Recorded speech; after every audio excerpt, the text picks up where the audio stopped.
आदरणीय राजसाहेबांचं या मुलाखतीकरता स्वागत. खरं तर राजसाहेब ठाकरे यांची ओळख एक फायर ब्रँड राजकीय नेता अशी आहे, पण हा माणूस हिमनगासारखा आहे. एक अष्टमांश हिमनग आपल्याला दिसतो, 7 अष्टमांश दिसत नाही. किती लोकांना माहिती आहे की तरुणाईच्या हृदयावर स्वार असलेला हा नेता एक अत्यंत विचक्षण असा संगीतकार आहे, व्यंगचित्रकार आहे, अर्कचित्रकार आहे, अभिजात कलेची पालखी वाहणारा कलावंत आहे, अत्यंत चोखंदळ आणि व्यासंगी असा वाचक आहे, निर्माता आहे. अष्टपैलू वगैरे शब्द आपण वापरून गुळगुळीत केलेत, पण असा हा एकमेव राजकारणी नेता आहे ज्याच्या आयुष्याला कलेचे पैलू आहेत. एखाद्या साहित्याची आवड असणं वेगळं आणि आकलन असणं वेगळं. एखाद्या चित्रशिल्पाची खूप त्याबद्दल प्रेम असणं वेगळं आणि त्याचं आकलन समज असणं वेगळं.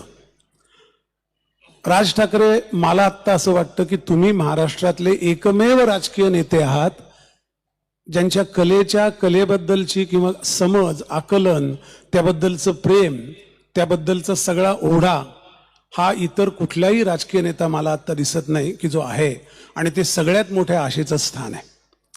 आणि असा कलासक्त माणूस नाट्यसंमेलनात असणं ही आपल्या जमेची बाजू आहे. कारण या व्यासपीठावर कालपासून खूप राजकारणी वावरून गेलेत, अजून येतील, पण इथे एक फक्त कलेवर निस्सीम प्रेम करणारा माणूस आहे. त्यामुळे तुमचं मनापासून स्वागत. असं म्हणलं जातं की मराठी माणसाचं पहिलं प्रेम नाटक, हे सगळं वाक्य आपण नेहमी ऐकतो. आपल्याला नाटक आवडतं किंवा एखाद्या अभिनयावर आपल्याला आपलं प्रेम आहे, याची पहिली जाणीव तुम्हाला कधी झाली?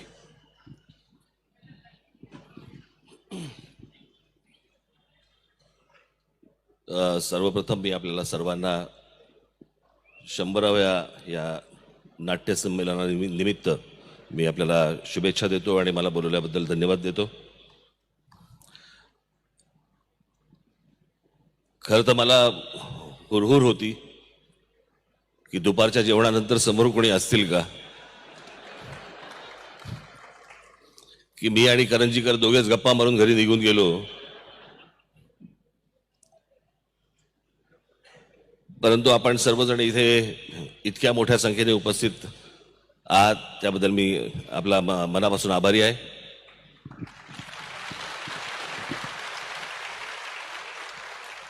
खरं तर मला विषय दिला होता की नाटक आणि मी. खरं तर मी थोडासा बदलायचा विचार करत होतो की मी आणि माझी नाटकं, तो जास्ती रंगला असता असं माझं मत आहे. पण आता रसच नसेल ह्यांना तर मी किती काय करणार.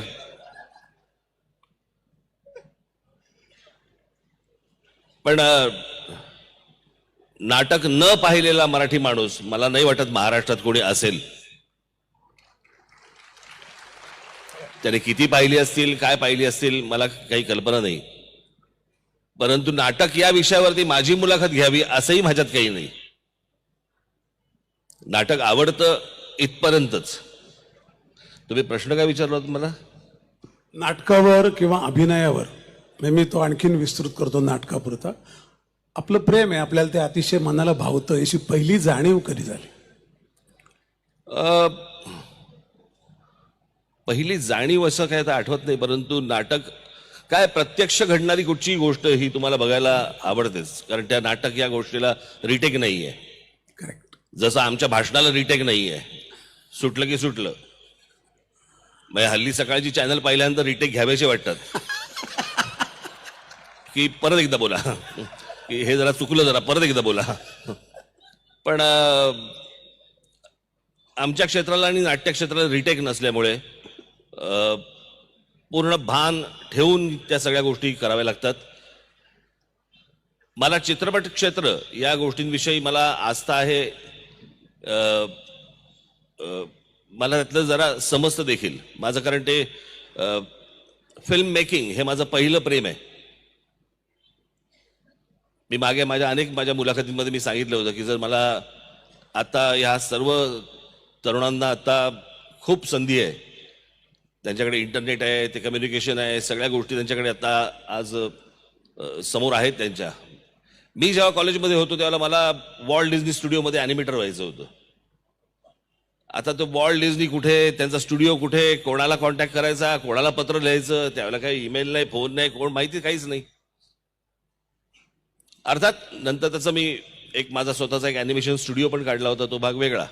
पण मला चित्रपट समजतो, चित्रपट हे माध्यम मला समजतं, सर्वांगाने समजतं. पण मला त्याही पेक्षा मला कुतूहल हे नाटकाचं जास्ती आहे. याचं कारण मला आजपर्यंत नाटक ही गोष्ट समजली नाही की हे चौकोनात, एका चौकोनामध्ये सगळा आशय आणतात कसा. मी फिल्म करायला गेलो, मी आउटडोअरला जाऊ शकतो, मी इनडोअरला जाऊ शकतो, मी एडिट करू शकतो, मी अनेक गोष्टी त्याला नरेशन देऊ शकतो, खूप गोष्टी मी करू शकतो. पण नाटक ही गोष्ट अशी आहे की त्यावेळेला तिथे मी समोर बसल्यानंतर माझ्यासमोर ते जग अख्खं निर्माण करायचं ही साधी सोपी सरळ गोष्ट नाही. या आपण नुसतं म्हणतो हा या विंगेतनं आला आणि तो त्या विंगेतनं गेला, हे इतकं सोपं नाहीये ते.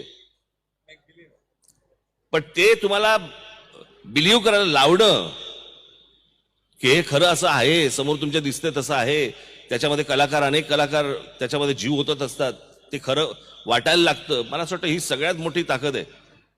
मी कोणाला कमी लेखतो आणि कोणाला जास्ती लेखतो अशा भाग नाही, परंतु चित्रपट असेल, टेलिव्हिजन सिरियल्स असतील, इतर माध्यम असतील, यातलं सर्वात कठीण जर कुठचं माध्यम असेल, मला असं वाटतं नाट्यक्षेत्र हे सगळ्यात कठीण माध्यम आहे.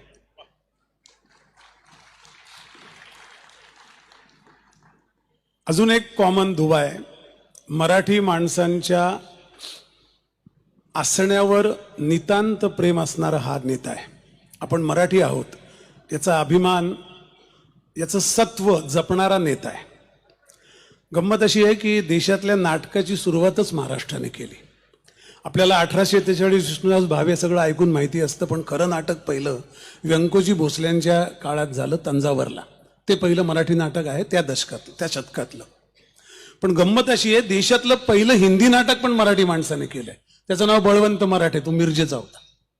मी देशातलं हिंदी नाटक, हिंदीत तिथे गेले, हिंदीतलं बघितलं आणि हिंदीत नाटक लिहावंसं वाटलं, कारण या लोकांना मराठी कळणार नाही, यांना पण नाटक दिलं पाहिजे. म्हणजे मराठ्यांचा इतिहास जर पाहिला तर नाटक ते अटोक असा एवढा इतिहास आहे तो. हो, अटके पार झेंडे फडकवले आम्ही आणि नाटकात पण पुढे. पण मला एक नेहमी असं म्हणावंसं वाटतं की ज्यांचं पूर्वदिव्य भव्य असतं असं म्हणतं ना, त्यांचा रम्य भावी काळ, तर ही म्हण खोटी ठरायला लागली आहे का? म्हणजे इतका मोठा इतिहास, हे सगळं बोलायचं ना, आत्ता अवस्था अशी. मी माझं कालच या विषयावरती माझं भाषण झालं की मला महाराष्ट्रातला आपला मराठी माणूस महाराष्ट्राचा इतिहास विसरत चाललेला आहे. टेलिव्हिजनच्या माध्यमातून, टेलिव्हिजन सिरियलच्या माध्यमातून ते पाहत राहणं, आणि सगळ्यात धोकादायक म्हणजे तो तुमच्या मोबाईल फोन आणि त्याच्यावरची रील्स, याच्यामध्ये तो इतका अडकलेला आहे. या सगळ्या ह्याच्यात सगळेच अडकले आहेत. पण मला असं वाटतं ज्यांना इतका पूर्व इतिहास इतका मोठा आहे, मराठी माणसाला मी काल सांगितलं, मी आज तुम्ही देखील, अहो तुम्ही राज्यकर्ते होतात, राज्यकर्ते. या संपूर्ण म्हणजे ज्याला आपण हिंद प्रांत म्हणतो, या हिंद प्रांताचे राज्यकर्ते होतो आपण. या देशाचा पंतप्रधान हा आपल्या मराठा साम्राज्यांनी बसवला. हे एवढं मोठं साम्राज्य असलेला, एवढा मोठा इतिहास असलेला आपण सगळ्या गोष्टी गमावून बसतो. आपल्या सगळ्या गोष्टी हातातनं जात आहेत. आपण सगळेजण एकमेकांमध्ये भांडत बसलोय, जातीपातीमध्ये भांडत बसलोय आपण. आणि ही जातपात आता नुसती फक्त तुमच्या राजकारणापुरतं मर्यादित राहिलेली नाहीये, ती नाटकात आली आहे, सिनेमात आली आहे, खाली कॉलेजमध्ये गेली आहे, शाळांमध्ये गेली आहे. आपण सगळंच विसरत चाललेलो आहोत. आज ही सगळी जी माणसं इथे जे फोटो लागलेले आहेत, 100वे अधिवेशन आहे, हे सगळे 100 अध्यक्षांचे इथे फोटो लागलेले आहेत. काय वाटत असेल त्यांना? मी आज खरं तर मी थोडासा एक कारण विचार करून आलो होतो. मला काहीतरी, मला नाट्य क्षेत्रातल्या माझ्या सर्व कलावंतांना मला काही गोष्ट सांगायची. जरूर. आपण कृपया वाईट वाटून घेऊ नका, परंतु मी बाहेरच्या राज्यांमधली ज्या वेळेला कलावंत पाहतो, बाहेरच्या राज्याच्या कलावंतांना ज्यावेळेला मी भेटतो आणि ज्यावेळेला मी आपल्या कलावंतांना ज्यावेळेला मी भेटतो, ह्याच्यामध्ये मला काही गोष्टींमध्ये ज्या चुका दिसतात, मला असं वाटतं मी त्यांच्यासमोर आज मांडणं आवश्यक आहे. मी खरं तर आपण माझ्यावरती विश्वास ठेवा, मी यासाठी म्हणून मराठी कलावंतांचा एक बैठक बोलवणार होतो, शिबिर बोलवणार होतो, पण आज या 100व्या अधिवेशनाच्या निमित्ताने मला असं वाटलं की सर्व कलावंत इथे असतील, नसतील नंतर ऐकतील, परंतु मी जे बोलतोय कृपा करून ऐका. पहिली गोष्ट आणि शेवटची गोष्ट म्हणजे एकमेकांना तुम्ही जर मान दिला नाहीत, तुम्ही एकमेकांना लोकांसमोर आद्या पद्या शेळ्या मेंढ्या अशा काहीतरी नावाने जर हाका मारत राहिलात, पशप्या आलाय, अंड्या आलाय, हे तुम्ही ऑन स्टेज लोकांच्या समोर तुम्ही बोलतात. आज मराठी चित्रपट क्षेत्रामध्ये जर समजा बघितलं, मराठी चित्रपट खूप मोठा आहे, पण मराठी चित्रपटामध्ये स्टार नाही. मराठी चित्रपटामध्ये कलावंत आहेत, पण मराठी चित्रपटाला स्टार नाही. जे आज बाकीच्या तुम्ही बघितलं, कुठचंही रिजनल समजा तुम्ही बघितलं, तमिळ घ्या, तेलुगू घ्या, मल्याळम घ्या, तिथे स्टार्स आहेत. महाराष्ट्रामध्ये स्टार्स होते, आजही अनेक कलावंत आहेत ज्यांच्यामध्ये ती सगळे गुण आहेत. पण आपणच एकमेकांना लोकांसमोर टेलिव्हिजनच्या कार्यक्रमामध्ये सहज भेटले असताना पब्लिकमध्ये कोणाही मध्ये आपण सगळेजण एकमेकांना काय त्या शॉर्ट फॉर्म नावाने हाका मारतात. काय अंड्या, काय पचक्या, काय काय मॅक, काय वाटेल ते बोलतात. तुम्ही जर तुमचा मान राखला नाही तर लोक का तुम्हाला मान देतील?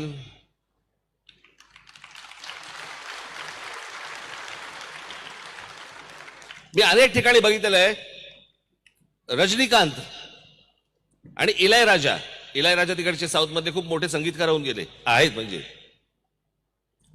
रात्री एकत्र बसून दारू पित असतील, पण ऑन स्टेज आल्यानंतर इलायराजा सर आणि रजनी सर, कमला सर, प्रत्येकाला ते आदराने हाक मारतात. त्यांचे स्वतःचे कितीही घनिष्ठ संबंध जरी असले, तिकडच्या हिरोईन्स त्यांचे एकमेकांचे किती चांगले संबंध असले, चार भिंतीत ते बाहेर आल्यानंतर त्यांचा जो मान द्यायची जी पद्धत आहे, मला असं वाटतं मराठी आज कलावंतांनी ही गोष्ट नक्की लक्षात ठेवावी की तुम्ही जर एकमेकांना लोकांसमोर मान दिलात तर तुम्हाला लोकांकडनं मान मिळेल, अन्यथा तो मिळणार नाही. तुम्ही जर नाक्यावरती उभे राहिलेला असाल तर तुम्हाला पैसे देऊन कोणी बघायला येणार नाही. मला आजपर्यंत कधी अशोक सराफ मला हे कधी कुठच्या नाक्यावरती उभे राहिले मला कधी दिसले नाहीत, म्हणून मी पैसे काढून बघायला जाणार आहे त्यांना. जे मला सहज मला दिसतंय, जे सहज मला मिळतंय, मी ती गोष्ट पैसे काढून का बघायला जाऊ? आणि मला असं वाटतं की तुमचं मोठेपण, कलावंतांनी हे आपलं मोठेपण हे तुम्ही जपलं पाहिजे. तुम्ही इतरांना मोठं म्हटलं पाहिजे, दुसऱ्यांनी तुम्हाला मोठं म्हटलं पाहिजे, तर लोक तुम्हाला मोठं म्हणतील. पण हे तुम्ही एकमेकांना जे काही छोट्या छोट्या शब्दांमध्ये जे काही मोजताय, हाका मारताय, हे लोकांसमोर ह्या गोष्टी होता कामा नयेत. आज प्रशांत दामले इथे अध्यक्ष आहेत.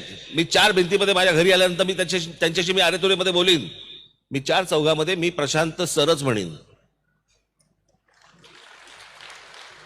इतकी वर्ष ज्या माणसांनी आज नाट्य क्षेत्रामध्ये घालवलेली आहेत, 30 वर्ष 40 वर्ष, काही सोपी गोष्ट आहे का? मी त्या दिवशी मी अशोक सराफांच्या मी कार्यक्रमाला गेलो, मी तिकडे अशोक सर असंच म्हणत होतो.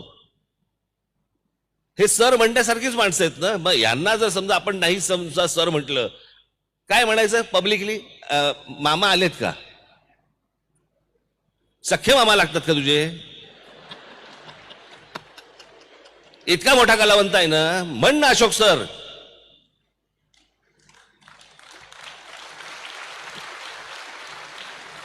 कशासाठी? म्हणून ही आपुलकी जी आहे, ही आपुलकी तुमच्या चार भिंतीत ठेवा, घरात ठेवा.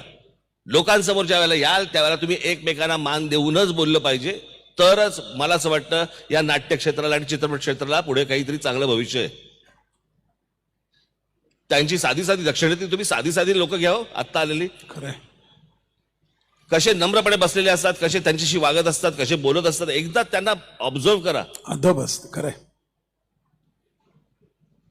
आपल्याकडे कोणी येतंय, खांद्यावर हात टाकतंय, काही बोलतोय, काही चाललंय, सगळेच करतात असं काही माझं म्हणणं नाही. परंतु मला असं वाटतं की जे काही मी आजपर्यंत पाहिलेलं आहे ते हेच पाहिलंय आणि याच्यात सुधारणा होणं गरजेचं आहे. साधी गोष्ट लक्षात घ्या, अगदी साधी गोष्ट. आता मी तुम्हाला अगदी राजकीय दृष्ट्या मी समजून सांगतो. आता मी इथे व्यासपीठावरती बसलेलो आहे आणि समजा इथे शरद पवार साहेब समजा इथे आले, मी त्यांना वाकून नमस्कार करीन. माझ्या महाराष्ट्रातला एक बुजुर्ग नेता आहे. व्यासपीठावरती राजकीय दृष्ट्या काय बोलायचंय हा विषय वेगळा आहे. मला असं वाटतं की तुम्ही उलट करतात.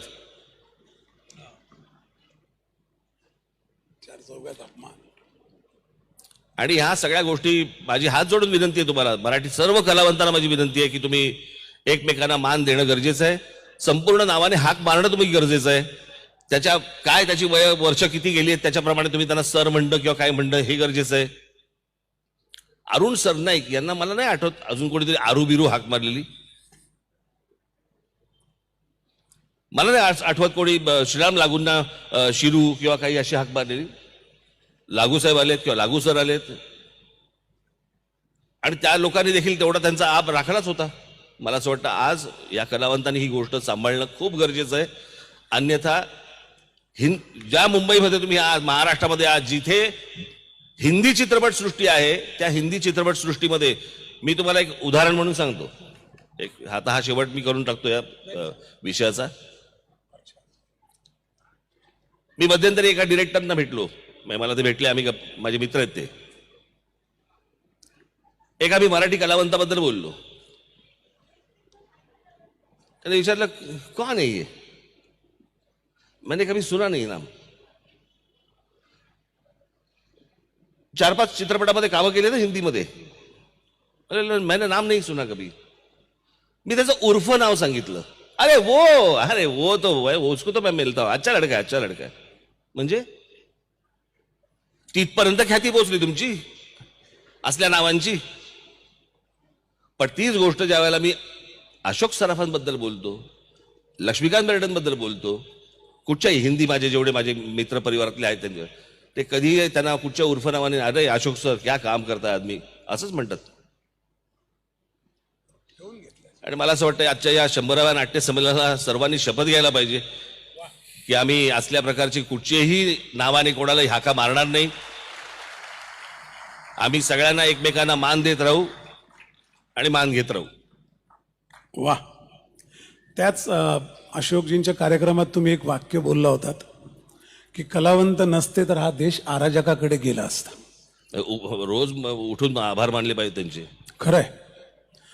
आणि मला असं वाटतं की सगळे स्तर खालावले याचं कारण तेच आहे. म्हणजे एक हे झालं उल्लेख अतिशय क्षुद्र याच्यात करणं, आणि दुसरं कलावंतांची संख्या कमी होणं म्हणजे बकालतेकडे जाणं. हे इन्व्हर्सली प्रपोर्शनल आहे.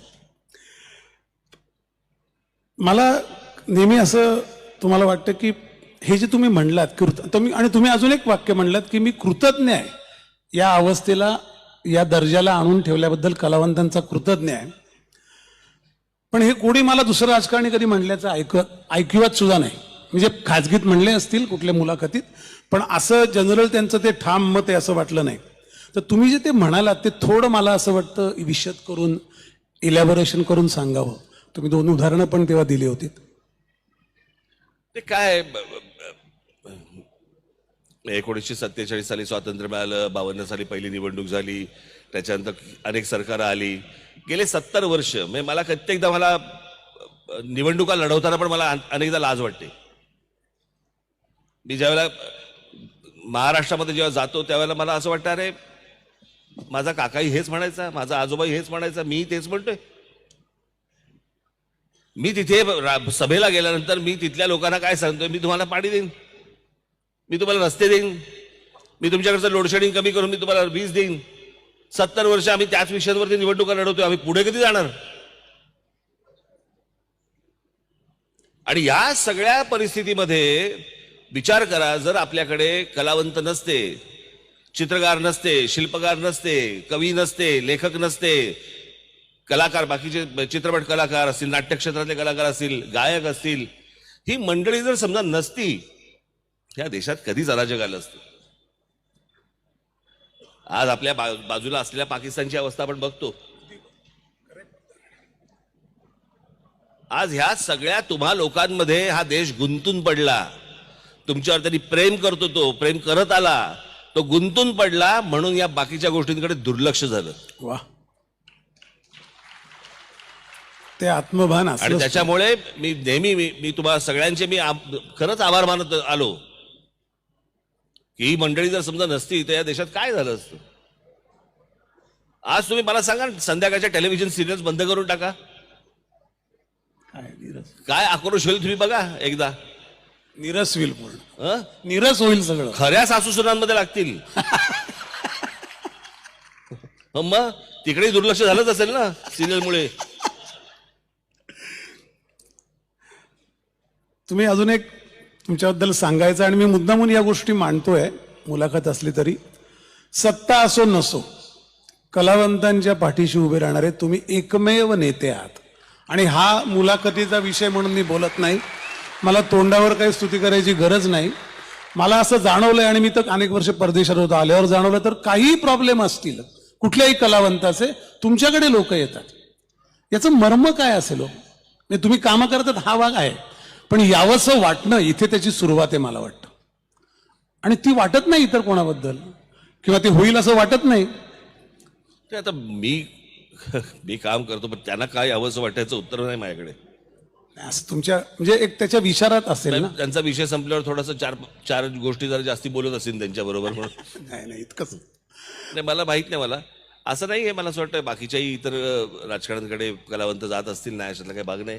तिथेही कामं होत नसतील अशातलाही भाग नाहीये. कलावंत किंवा कला ह्याच्याबद्दलच्या फक्त माझ्या जाणीवा जाग्या आहेत, एवढं निश्चित. हा भाग तो रिफ्लेक्ट होतो. आणि मी प्रत्येक वेळा मी विचार करत असतो, मी भाषण करताना पण विचार करतो, मी भाषण द्यायच्या अगोदर पण मी विचार करत असतो. तसं मला असं वाटतं, मी नेहमी असा विचार करतो, जो कलावंत माझ्याकडे आलाय, जो माणूस माझ्याकडे आलाय, मी त्याच्या चपलेत पाय घालून बघतो. की समजा तो मुलगा आलाय, मी तुम्हाला एक उदाहरण म्हणून सांगतो. एकदा माझ्याकडे एक मुलगा आला होता, त्याची आई पण बरोबर होती, आणि तो असं बोलत असताना मला असं जाणवलं की मी बोलतोय आणि माझी आई बाजूला उभी आहे. क्या बात. तर माझी काय परिस्थिती होईल ही मला असं वाटतं, आपण जर समोरच्याच्या चपलेत पाय घातला तर ते प्रश्न लवकर सुटतात. आणि म्हणून म्हटलं होतं ना की तुमच्या जर जाणीवा जाग्या असतील तर त्या गोष्टी होतात. आणि काय बघा, मुळात पहिली गोष्ट सरकार आहे, ते काय कोणाचं सरकार नाहीये. आज यांचं आहे, उद्या त्यांचं असेल, परवा दुसऱ्या कोणाचं असेल. प्रश्न असा आहे की लोकांच्या टॅक्सवरती हे सरकार चालतं, आणि लोक तिथे कामासाठी येतात. लोकांचा टॅक्स लोकांना परत करायला तुमच्या बाबाचं काय जातंय. आणि मला असं वाटतं की ती गोष्ट असते, ती सोपी गोष्ट असते. आणि मला ते पाहूया, करूया, बघूया, ते कधी दिवसच येत नाही. मला असं वाटतं, म्हणजे माझं मी ऑब्झर्वेशन सांगतो, स्टार यार कलाकार ही तुमची हे आहे. म्हणजे मला असं वाटतं की एक त्यातला मित्र आहे ना, तो तुमचा जिवंत असतो. लोक येतात तेव्हा आपलेपणाशिवाय कोणाला जावंसं वाटत नाही. सरकारी अधिकाऱ्यांकडे लोक जात नाही, याचं कारण ते आहे, त्यांच्याला माणूस तेवढा हे नसतो कदाचित लोकांना वाटेल असा. तो तुमचा असं मला वाटतं. दुसरा एक वैयक्तिक मित्र आलेले जे नाट्यकलावंत वगैरे असतं, मी मित्र पटकन करून घेतो, मैत्रिणी नाही. अगदी खरं, मैत्री नाही करत. लता मंगेशकर आणि तुमचा, म्हणजे मी नाटक आणि मीच्या मुद्दामून बाहेर जातोय, कारण कलासक्त राज असा खस जर माझ्या डोक्यात हे होताच. लता मंगेशकरांनी तुमचे फारच जवळचे संबंध होते. म्हणजे मला जे माहिती आहे की त्यांच्या नोटेशन्स त्यांनी तुम्हाला एका मखमली पेटीत घालून तुमच्याकडे ठेवायला दिल्या आहेत. आज हे फार फार मोठी गोष्ट आहे. ते समोरचा माणूस तसा असल्याशिवाय कोण देणार नाही. त्याच्याबद्दल थोडं सांगाल का, त्या रिलेशनबद्दल, त्या सगळ्या अवकाशाबद्दल?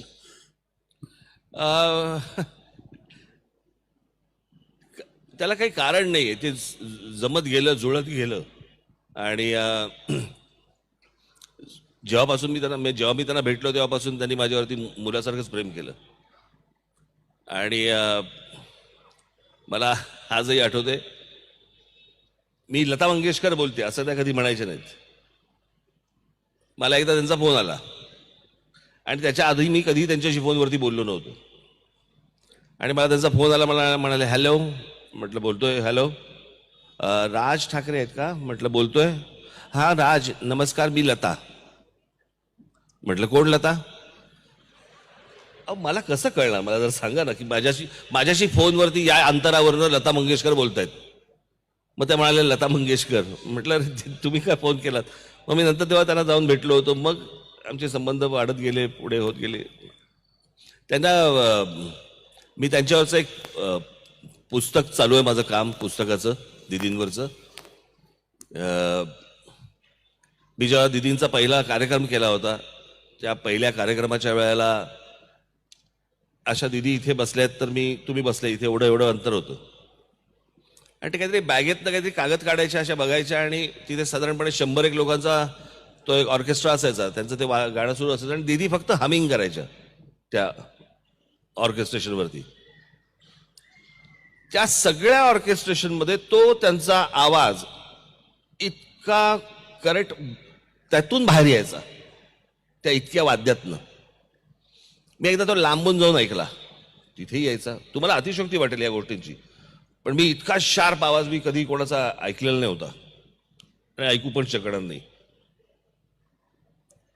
एके दिवशी मी दुसरा माझा कार्यक्रम झाला, त्यांचा तिसरा कार्यक्रम माझा झाला आणि मी एकदा विचारलं, म्हटलं दीदी तुम्ही ही गाणी जी काय वाचता लिहिता ती काय आहे, म्हणजे लिहून काढलीत का तुम्ही?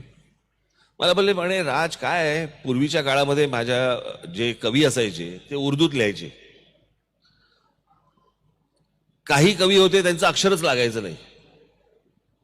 आणि संगीतकार म्हणे आम्हाला जेव्हा गाणं समजून सांगायचे त्यावेळेला ह्यांचं अक्षर लागलेलं नसायचं, काहीतरी उर्दूत लिहिलेलं असायचं. त्याच्यामुळे मी ते सगळंच्या सगळं गाणं मी माझ्या हस्ताक्षरात उतरवून घ्यायची आणि मग त्या लिहिण्यात गातानाचा मी श्वास कुठे घ्यायचा आहे, कुठे सोडायचा आहे वगैरे, या सगळ्या कुठच्या अक्षरावरती मी जोर द्यायचा आहे, हे सगळे त्याची नोटेशन्स त्याच्यामध्ये आहेत त्या सगळ्या ह्याच्यात. अशी सगळी गाणी त्यांनी एके दिवशी मला सांगितलं. मी म्हटलं की दीदी हे तुम्हाला काय माहिती आहे ना? म्हटलं हे प्राइसलेस आहे. असेल. मी म्हटलं मला याच्यावरती पुस्तक करायचंय. करा ना. बॅग काढली, माझ्या हातात दिली. मी म्हटलं तुम्हाला कळतंय? म्हटलं माझ्या हातात काय देताय तुम्ही? मला माहिती आहे, जा घेऊन जा आणि कर पुस्तक. मी त्यांना पुस्तक प्रिंट झालेलं, आता प्रिंट झालेलं आहे, ते कॉपी प्रिंट झाली, पण मी आता काय ते सगळं सविस्तर सांगणार नाही. पण त्याचं जे कव्हर आहे ते मी त्यांना दाखवू शकलो. आणि जेव्हा मी त्यांना कव्हर दाखवलं त्याचं पुस्तकाचं, त्यावेळेला फक्त त्यांच्या तोंडातनं वा, हे तूच करो जाणे, आणि पाठीवरती माझ्या हात मारला होता. आणि त्याच्यामुळे अनेक प्रसंग आहेत, पण ते काही खाजगी आहेत. नाटकाचं एक मध्यमवर्गीय अशा क्लासची एक कनेक्शन आहे. म्हणजे खरं तर मध्यमवर्गीय माणसाने नाटक जपलं, वाढवलं आणि ते 180 वर्ष चालली मराठी रंगभूमी. त्या मध्यमवर्गीय माणसाची आज प्लेसमेंट काय आहे नेमकी? मध्यमवर्गीय मराठी माणूस म्हणजे ज्याला नाटकाने सिंचन केलं, ज्याने नाटकाला परत दिलं, हे जे सर्कल चालू राहिलं ते आता मध्यमवर्गीय कुठल्या याला येऊन पोचले आता देशात? मी मध्यंतरी एक पुण्यामध्ये बैठक बोलावली होती, किंवा एक बैठक नव्हतं, माझं व्याख्यान होतं. आणि त्या व्याख्यानामध्ये मला तो थोडासा काही कारणास्तव मला काही गोष्टींमुळे फॉलोअप राहिला माझा, परंतु मी त्याची एक बैठक घेतली. त्याच्यानंतर काही जणांना मी परत भेटलो. पण काय थोडासा आपण इतिहास जर नीट पाहिला तर महाराष्ट्राचा किंवा देशाचा, तर मी 1995च्या अगोदरचा महाराष्ट्र आणि 1995 नंतरचा महाराष्ट्र उद्या जर समजा लिहायचा झाला तर तो तसाच लिहायला लागेल. कारण 1995च्या अगोदर म्हणजे साधारणपणे आपण पकडूया 91-92ला जेव्हा डंकेल गॅट ज्यावेळेला करार आपण केला, साईन केला, त्याच्या आधी राजीव गांधी आले, त्यांनी ते कम्प्युटर आणि ह्या सगळ्या गोष्टी आणल्या. पण 91-92 हे वर्ष, 91 खास करून हे 92 हे वर्ष खूप क्रुशियल होतं, ज्याला नरसिंहराव पंतप्रधान होते आणि त्यांचे फायनान्स मिनिस्टर हे मनमोहन सिंग होते. गेट उघड. आणि त्यावेळेला जगाचे दरवाजे उघडे झाले भारतासाठी. ते जगाचे दरवाजे जे उघडे झाले भारतासाठी, त्यावेळेला मध्यम वर्गाला पहिलं कळलं. ह्यातली सगळ्यात महत्वाची गोष्ट लक्षात घ्या, राजकारण, समाजकारण, संस्था, चळवळी, सगळ्या गोष्टी ह्या फक्त मध्यमवर्गीयांच्या हातामध्ये होत्या. मध्यम वर्ग हा मोठा दुवा होता. जो श्रीमंत आणि गरिबांच्या मधला दुवा होता आणि त्याला त्या सगळ्या गोष्टी समजत होत्या. 91-92ला त्याला कळलं जग उघडं झालंय. एक तर त्यातले बरेचसे हे परदेशात गेले किंवा त्यांची मुलं गेली आणि ते विड्रॉ झाले. आणि ज्या वेळेला अशा प्रकारचा एक मोठा वर्ग, आणि तो सुशिक्षित वर्ग होता, तो मध्यमवर्गीय सुशिक्षित वर्ग होता, नंतर अजून खालून वरती आला एक वर्ग, तो मध्यम वर्ग झाला, पण त्यातला सुशिक्षित किती होता हा प्रश्नच आहे. आणि मग सगळ्या गोष्टींना जी काही गोष्टींची उतरती कळा जी लागायला लागली ती सगळी 95 नंतर, ज्या वेळेला सगळा स्पीड आला, आयुष्याला स्पीड आला, वेग आला. मला असं वाटतं पकडूया 95-96ला मोबाईल आले, इंटरनेट आलं, त्याच्यानंतर बाकीच्या सगळ्याच गोष्टी तुमच्याकडे, टेलिव्हिजन चॅनल्स यायला लागली धडाधड. आज भारतामध्ये किती टेलिव्हिजन चॅनल्स असतील मला कल्पना नाही, परंतु 572. आता एवढ्या चॅनल्सवरती एवढा समाज जर समजा अडकून पडणार असेल, एवढ्या आज सर्वात जास्ती मला असं वाटतं मोबाईल फोनची संख्या देखील भारतात असेल 82 कोटी. 82 कोटी फोन आहेत आपल्याकडे, सगळेच फोनवर आहेत आणि देश व्हेंटिलेटरवर. देशाला ऐकू येत नाही. तर या अशा सगळ्या परिस्थितीमध्ये जो मध्यम वर्ग, जो एक वर्ग गेला, त्याच्यातनं प्रचंड मोठं नुकसान झालं. माझी आजही इथे नाट्य संमेलन असेल, तुम्ही कोणत्या पक्षाला मतदान करता ह्याच्याशी मला देणं घेणं नाही, तुम्ही कुठच्या पक्षाला फॉलो करता ह्याच्याशी मला देणं घेणं नाही, पण या महाराष्ट्रामधल्या मध्यम वर्गाने पुन्हा एकदा पुढचं पाऊल टाकलं पाहिजे आणि राजकारणामध्ये, समाजकारणामध्ये, संस्थांमध्ये तुम्ही उडी घेतली पाहिजे, तुम्ही आलं पाहिजेत. तुम्ही कोणत्या पक्षाला मानता याच्याशी मला कर्तव्य नाहीये. आणि कसं आहे, सुशिक्षित असून नुसतं चालत नाही, सुज्ञ असावं लागतं. बहिणाबाई चौधरी अशिक्षित होत्या पण सुज्ञ होत्या. आज ती गोष्ट मला असं वाटतं सुज्ञ लोकांची आज गरज मला असं वाटतं भारताला आहे, महाराष्ट्राला आहे, सर्वात जास्ती महाराष्ट्राला आहे. कारण महाराष्ट्र हा दिशादर्शक आहे, लीडर आहे. महाराष्ट्राने या देशाचं प्रबोधन घडवलेलं आहे. विचार या सगळ्या गोष्टींचा महाराष्ट्रातनं गेलाय. तुम्ही कम्युनिझम घ्या, हिंदुइझम घ्या, सोशलिझम घ्या, कुठचाही इझम घ्या, ज्याचा उगम महाराष्ट्र आहे. करेक्ट. सगळ्याच कळलं का? त्याच्यामुळे तुम्ही कुठचीही गोष्ट म्हणजे दिशा देणारे छत्रपती शिवाजी महाराज देखील महाराष्ट्रातनं गेले, बाबासाहेब आंबेडकर देखील इथूनच गेले, ज्योतिराव फुले देखील इथूनच गेले, टिळक देखील इथूनच गेले.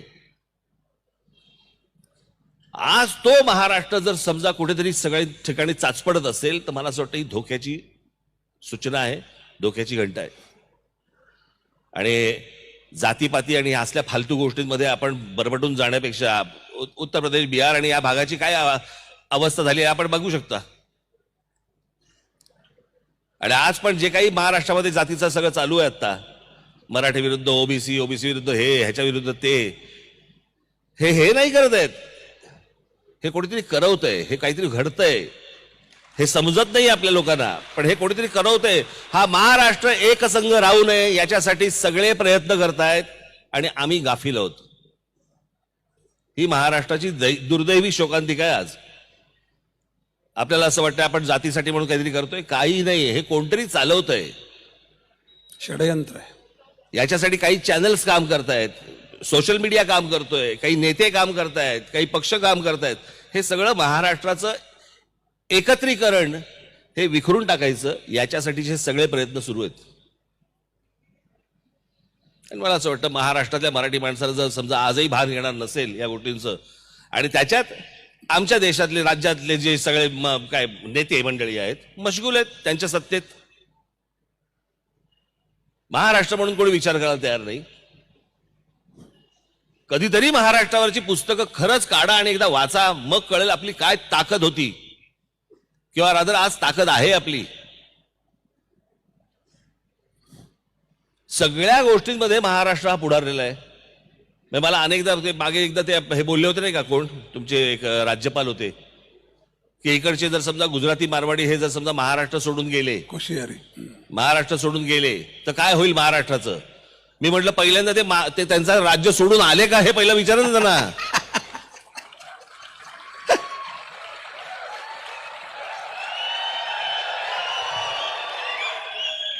त्यांना त्यांचं राज्य सोडून महाराष्ट्रात यावंसं वाटलं, कारण महाराष्ट्रामध्ये जी मशागत केलेली जमीन आहे मराठी माणसांनी बौद्धिक दृष्ट्या सांस्कृतिक दृष्ट्या जी मशागत केलेली जमीन आहे ना, ती त्यांच्यासाठी पोषक होती, म्हणून ते महाराष्ट्र झाले. जा सांगा म्हणून, जातील का बघा? तिथे जाऊन करतील काय जाऊन? मला अजूनही कळलेलं नाही ते बुलेट ट्रेनचं. 2 तासामध्ये का 2 तासात काहीतरी मुंबईवरनं अहमदाबादला 2 तासात जाणार. काय करणार? जाणार, ढोकळा खाणार, परत येणार. काय करायचं काय?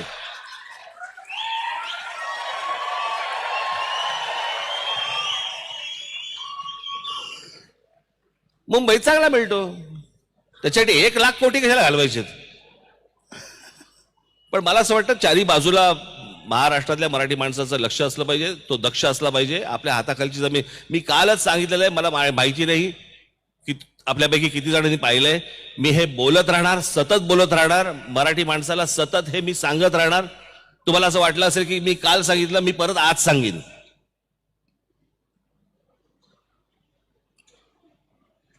आपण ज्याला जगामध्ये, आपण ज्याला इतिहास म्हणतो, आम्ही जो इतिहास वाचला जे सांगतो, तो संपूर्ण इतिहास हा भूगोलावरती अवलंबून आहे. भूगोल म्हणजे जमीन. तुमची जमीन ताब्यात घेणं, मोगलांनी हे केलं, तुमचं चंगीज खानने हे केलं, दुसरं महायुद्ध, पहिलं महायुद्ध, सगळी जी युद्ध बघितलीत. आपल्याकडे ज्यावेळेला छत्रपती शिवाजी महाराजांनी 28 किल्ले दिले, 28 किल्ले का दिले? जमीन. सो भूगोल हा काबीज करण्यासाठी ज्या लढाया झाला त्याला आपण इतिहास म्हणतो. क्या बात.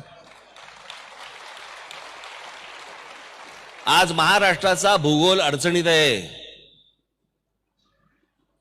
महाराष्ट्राची जमीन पूर्वी युद्ध करून तरी घेतली जायची, आता ती तुम्हाला कळत पण नाही, इतक्या चालाखीने विकत घेतली जाते.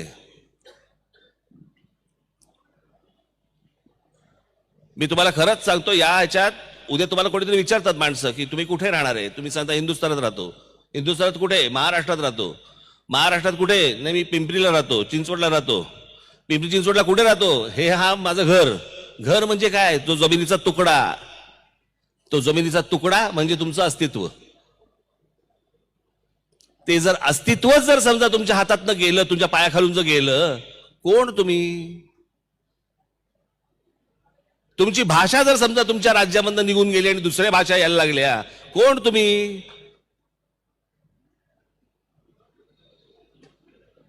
आपण जातीपातीमध्ये, इतर गोष्टींमध्ये इतके मशगूल झालो की आपण आपलं स्वतःचं काय आहे हेच हरवून बसलो.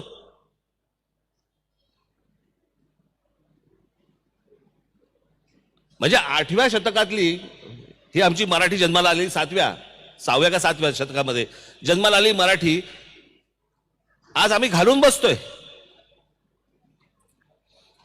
आज आम्ही आमची जमीन घालून बसतोय. आता मी कालच बोललो, मी तो शिवडी दावाशिवा रस्ता होतोय, रायगड जिल्हा पहिला बर्बाद होणार, कारण आमचं लक्षच नाहीये. बाहेरचे लोक येत आहेत, जमिनी विकत घेत आहेत, खरेदी करतायत. आमचाच माणूस तिकडचा एक तर तिकडे नोकर म्हणून राहील किंवा रायगड जिल्हा सोडायला लागेल. तीच परिस्थिती पुण्याची झालेली आहे. पुण्यामध्ये तर मी गेले अनेक वर्ष येऊन सांगत होतो की मुंबई बर्बाद व्हायला वेळ लागला, पुणा बर्बाद व्हायला वेळ पण लागणार नाही. एवढी वर्ष लागणार. आज पुणे म्हटल्यानंतर काही हाताला लागतं का हो? पुणे,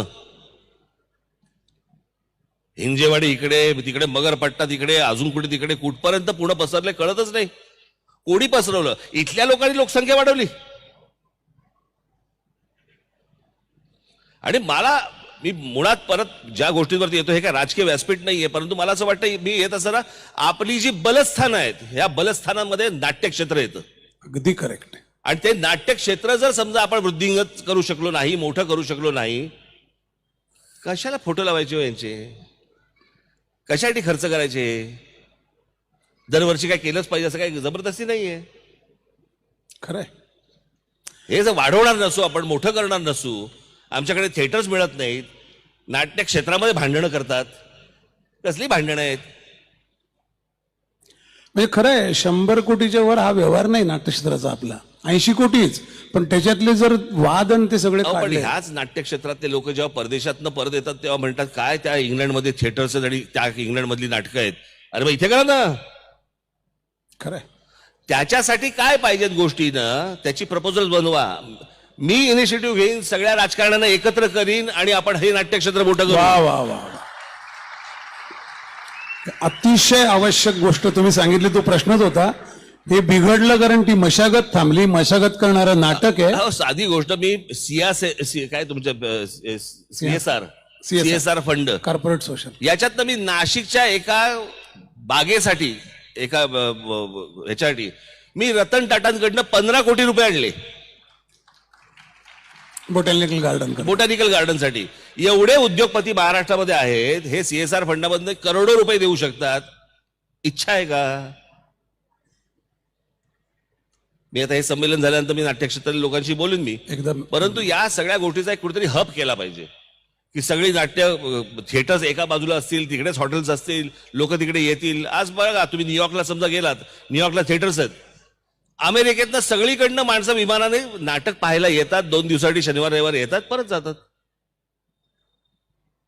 पण ते नाटकच इतकं मोठं करतात. मला असं वाटतं की मोठा विचार महाराष्ट्राने पुन्हा एकदा करायला सुरुवात केली पाहिजे.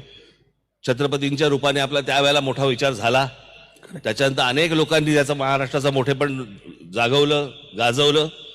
आज ही गोष्ट मला असं वाटतं आपल्या हातामध्ये आहे. करूया. नाटक द्रष्ट असतं.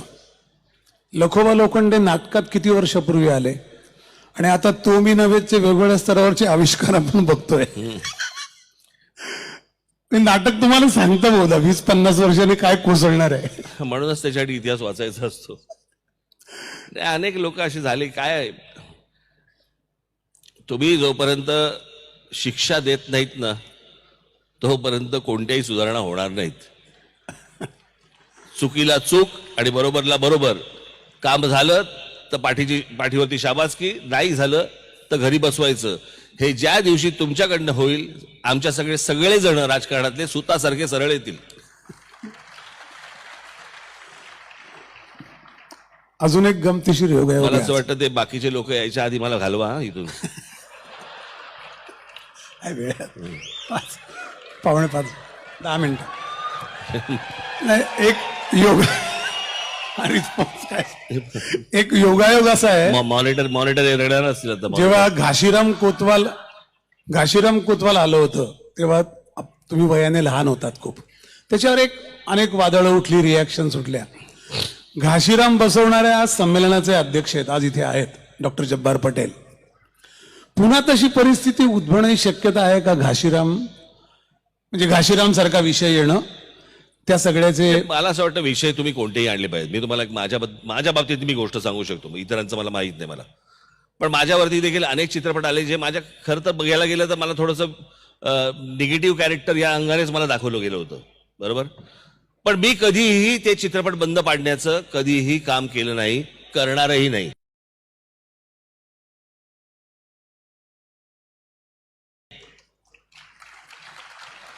समोरच्याला जर समजा मी विलन वाटत असेल तर विलन, लक्षात तर तोच राहतो. शेवटी और प्राणच येतं ना, अजून काय येतं. पण मला म्हणायचं एवढंच या सगळ्या ह्याच्यामध्ये की वेगवेगळे विषय मला असं वाटतं नाट्य क्षेत्रामध्ये, चित्रपट क्षेत्रामध्ये हाताळले गेले पाहिजेत. मोठे विषय हाताळले गेले पाहिजेत. जर मोठे विषय हाताळाल, काय आहे ते कोंबडा आधी का अंड आधी, याला काही उत्तर नाहीये. पण मला असं वाटतं की जर समजा चित्रपट क्षेत्राचं बघितलं तर आमचं बजेट आहे 2 कोटी, मग 2 कोटीच्या लायकीचीच कथा येते आणि मग ती थिएटरला चालत नाही आणि मग चित्रपट पडतो, मग आमचं बजेट वाढत नाही. असं करून नाही चालणार. मला असं वाटतं मोठी उडी घेणं गरजेचं आहे सर्वांनीच, नाट्य क्षेत्रामध्ये देखील आणि चित्रपट क्षेत्रामध्ये देखील. सेन्सॉरशिप असली पाहिजे का नाटकाला? म्हणजे देशातलं एकमेव राज्य आहे, सांगतो माहिती म्हणून, जिथे सेन्सॉरशिप आहे. देशात कुठल्याही राज्यात सेन्सॉरशिप नाही, कुठल्याही नाही. मी संगीत नाटक अकादमीवर काम केलं, पाहिलं, कुठल्याही राज्यातल्या कुठल्याही सेन्सॉरशिप कशासाठी? नाटकाच्या स्क्रिप्ट करता एक सेन्सॉरशिप असते. आपल्याकडे एक पद्धत आहे, सेन्सॉर बोर्ड आहे. ते एक स्क्रिप्ट पास करतात आणि मग नाटकं त्याची, तर नाटकाचा प्रयोग निर्माता करू शकतो. पण आताच्या नाटकांसाठी आपल्याला सेन्सॉरशिपची गरजच नाही. पण ते आहे, ते त्याच्याबद्दल सध्या खूप आहे. तर मला तुमचं खरंच म्हणजे सेन्सॉरशिप का असावी मला कळत नाही. ते एका विषयाचा भाग होता काळाचा. मला असं वाटतं, बघा, मी तुम्हाला एवढंच सांगू शकेन, ज्या पद्धतीचा OTT प्लॅटफॉर्म आज लोक बघतायत, त्याच्यानंतर हे नाटक बिटक काही नाहीच आहे. आणि स्क्रिप्टवर बंदी आणि विषयावर, पुस्तकावर बंदी नाही. पहिल्यांदा तुम्ही मोबाईलवर बंदी घाला हो. त्याच्यावर जे काय चालू असतं ना त्याला सेन्सॉर बिन्सॉर काहीच नाही, आईबापच नाही त्याला. झालंच तर त्याच्यामुळे पॉप्युलेशन कमी होईल, बाकी काही नाही. एक थोडं तुमचं मला असं मत पाहिजे, कारण you are a very good observer about what is happening around. ही दुरावस्था म्हणजे आपण आत्ता बोललो की आपण प्रयत्न करत नाहीत, आपण ते घेत नाही, पण या सगळ्याचं अर्थकारण इतकं कसं काय बिघडलंय नाटकाचं, जे खरं तर स्रोत आहे आपल्या याचा. नाही, माझ्याकडे याचं उत्तर नाही, कारण त्याचे तज्ञच तुम्हाला उत्तर देऊ शकतील. मी तुम्हाला सांगतो, मी त्याच्यात नाही, मी त्याच्यात मला व्यवस्थित तशी गती नाही, मला त्यातली गती नाही. आणि आपण नाही, जिथे गती नाही तिथे जाऊ नये.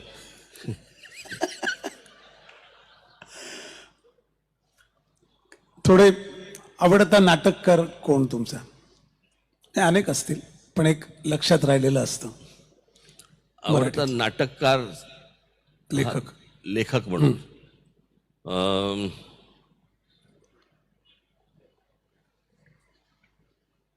वसंत कानेटकर आहेत,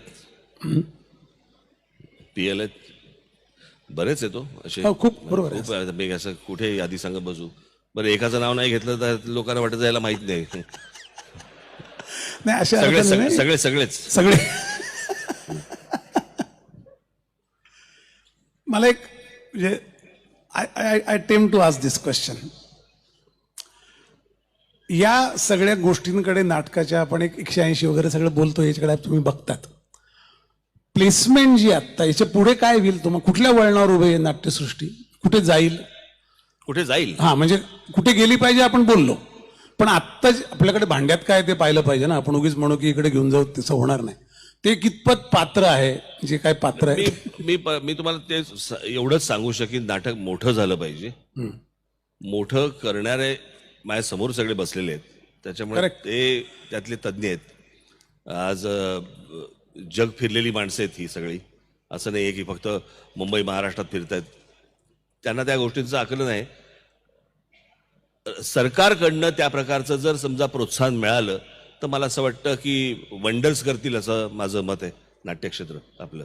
पण सरकारकडे जावं का मुळात नाटकाने? काय गरज आहे? जावं, व्यवस्था आहे, जावं ना. का नाही जावं? आपण त्यांची नाटकं नाही का बघत? ती फुकट आहेत. अरे पण म्हणून काय झालं? मग आपण का नाही जायचं? नाही, त्यामुळे त्या यंत्रणेचं एक लागू लांछन उभं राहतं. कशासाठी? म्हणून हे बघा, तो माणूस आत्ता बसलेला आहे तिथे, तो काय कायमस्वरूपी बसलेला नाहीये, आणि त्याच्यावरती आता लोकांनी त्याच्यावरती जबाबदारी टाकली आहे म्हणून तो बसलाय. ही लोकांची जबाबदारी आहे ना, पण त्यांनी लोकांची जबाबदारी सांभाळणं गरजेचं आहे. या लोकांच्या गरजा आहेत, जनतेच्या गरजा आहेत, त्यांनी हाताळल्याच पाहिजेत. पण ते हाताळत नाही असं लक्षात आल्यावर प्रश्न असा आहे की साखर कारखान्यांना पैसे जावेत का न जावेत हा एक वादाचा विषय, नंतर बोलू. पण तिकडे जर समजा 2-2, 5-5 हजार कोटी रुपये जात असतील तर 500 कोटी रुपये नाट्यसंस्थेला यायला काय हरकत आहे? बरोबर. मला वाटतं आपण शेवटाकडे येऊ. एक फक्त अॅनॉलॉजी मला नेहमी वाटते तुमच्याबद्दल मांडायची. मांडतो बुद्धिबळ असतं, त्याच्यात सगळ्यात पॉवरफुल प्यादं असतं वजीर, जे राजकारण म्हटलं तर. पण बुद्धिबळ चालतो राजाच्या नावाने. राजाकडे पॉवर नसते, प्रतिष्ठा असते, आणि पॉवर प्रतिष्ठेला हरवू शकत नाही. पॉवर प्रतिष्ठेचे गुलाम असते. तुमच्यासारखा राजकीय नेता असणं हे आमच्या दृष्टीने प्रतिष्ठेचा विषय आहे ना. खरंच सांगतो, म्हणजे त्या प्याद्यांचे वजीर या उतरंडीत तुम्ही बसत नाहीत, हे खूप चांगलं आहे. कारण त्यामुळे तो खेळ चालू आहे, आणि तो खेळ सगळे एकाच डब्यात जातात. शेवटी राजा हरला की 2 प्रतिष्ठेचे राजा उरले तर कोणी कोणाला हरवत नाही, प्रतिष्ठा कोणाला हरवत नाही, प्रतिष्ठा दुसऱ्याला पराभूत करत नाही. तर अशा प्रतिष्ठित म्हणजे कलेच्या अर्थाने कलेचं कोंदण असलेल्या, कलेची जाणीव, त्याबद्दलचं मर्म समजणारा असा तुमच्यासारखा राजा नाट्यसृष्टीला खरोखर असला तर आनंद होईल, ही भावना व्यक्त करतो आणि थांबतो. धन्यवाद.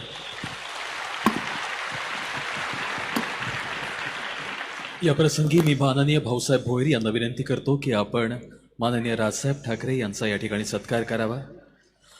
माणसाला आतून बाहेरून बदलून टाकणारी कला म्हणजे नाटक. समाजमन ढवळून समाजामध्ये विचार पेरण्याचं माध्यम, आणि आजच्या मुलाखतीच्या माध्यमातून हेच झालंय. मी भाऊसाहेबांना विनंती करतो की कृपया आपण या ठिकाणी राजसाहेबांचा सत्कार करावा. या शतक महोत्सवी नाट्य संमेलनाच्या निर्णायक टप्प्यावरती अगदी कलाकार म्हणूनही आणि समाजाचा घटक एक महाराष्ट्रवासी म्हणून खरंच प्रत्येकाचा प्रवास हा सुज्ञपणाकडे व्हायला हवा. अर्थात हा महाराष्ट्र नवनिर्माणाचा विचार आपण कायमच दिला आहे. माननीय भाऊसाहेब भोईर यांना मी विनंती करतोय की त्यांनी राजसाहेबांचा या ठिकाणी सत्कार करावा आणि त्याचबरोबर अभिनेते, लेखक, अर्थतज्ञ आणि मुलाखतकार अशा अनेक भूमिका लीलाया पार पाडणारे माननीय दीपक करंजीकर सर यांचा देखील आपण या ठिकाणी सन्मान करावा.